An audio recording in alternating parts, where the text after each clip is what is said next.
Alors, pour le prochain défi, donc le défi 6, nous allons effectuer une rotation d'un triangle ABC.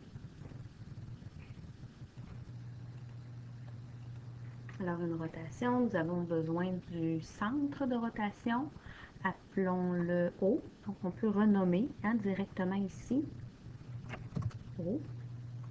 Et je souhaite utiliser un curseur. Alors, on va utiliser le curseur, mais cette fois, c'est avec un angle. L'angle alpha de 0 à 300 degrés, incrément de 1. On a donc notre curseur.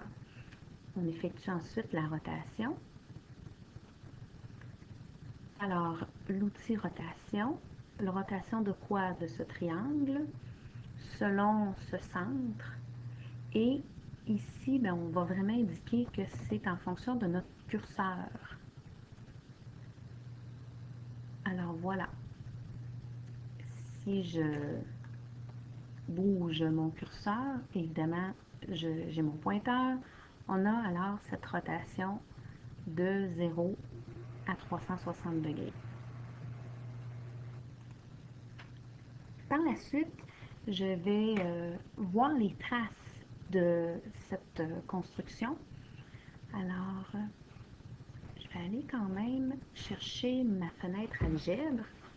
Pour avoir les traces, je vais demander dans le fond des demi-droites qui passent par les différents points.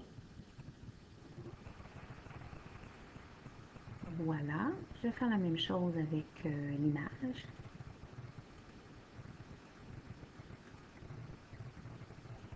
Puis ensuite, si je veux que ces traces-là soient, disons, en pointillés, j'ai remarqué ici que c'était mes droites.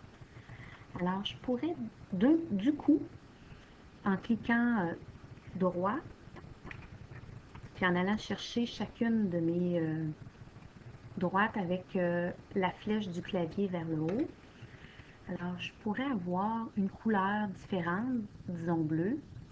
Le style, je pourrais demander est-ce qu'on a des petits points. Alors on voit que c'est déjà un peu plus discret. Maintenant, je vais faire la même chose avec les traces de rotation. Alors voilà, le B,